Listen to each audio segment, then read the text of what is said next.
Camp 30 was created due to a number of circumstances that happened early on in World War II. For example, the British started to take an alarming number of POWs during the Battle of Britain.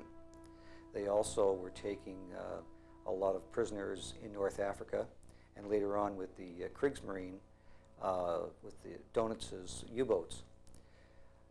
They couldn't take them all into Britain. Britain's prisons were overloaded, so what they did was they called upon Canada to create a number of camps for German prisoners. So this was the start of a number of camps being established in Canada.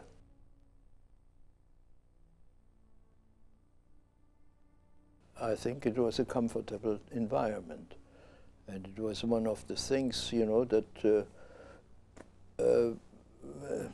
you know, I was very unhappy about being a prisoner of war, and then, but gradually my approach, my thinking of these things changed.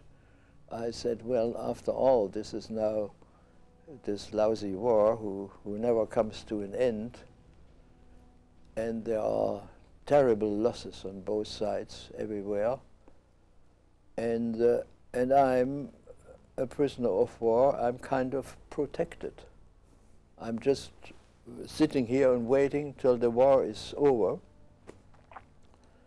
and then I can try and do something with my life.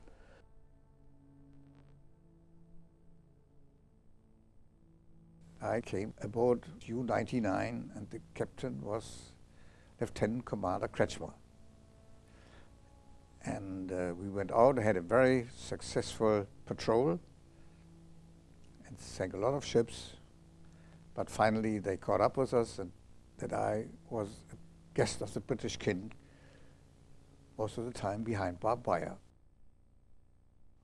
It's my personal opinion that the reason why the German POWs were treated so well at Camp 30 was because they didn't want these fellows escaping and or attempting to escape. So they thought that by keeping them happy and keeping them entertained, they would stay put and wait out the war. Spent most of the time practicing on the musical instrument. We had a symphony orchestra, we had a march band, we had a chamber orchestra, and from time to time they gave concerts. We had groups that made theater pieces, plays, classic plays, modern plays.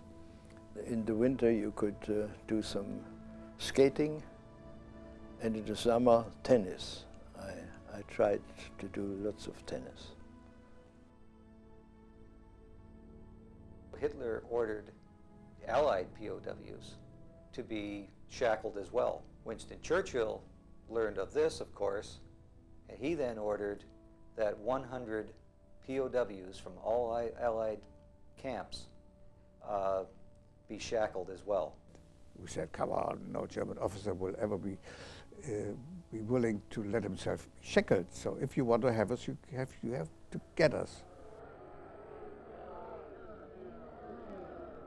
Otto Kretschmer informed the other inmates that they were to put themselves in their houses and barricade the houses and stay there and fight.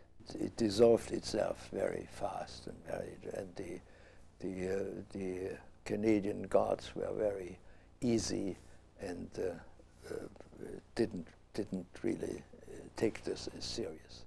Eventually they got them all out, and they lined them up in their ranks in front of the barracks.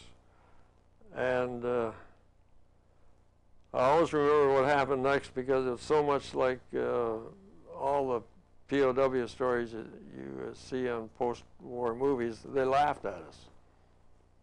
And that amused me, because I really couldn't blame them. There wasn't much else they could do. They were wet and they were cold, and they're probably fed up, but that's what happened.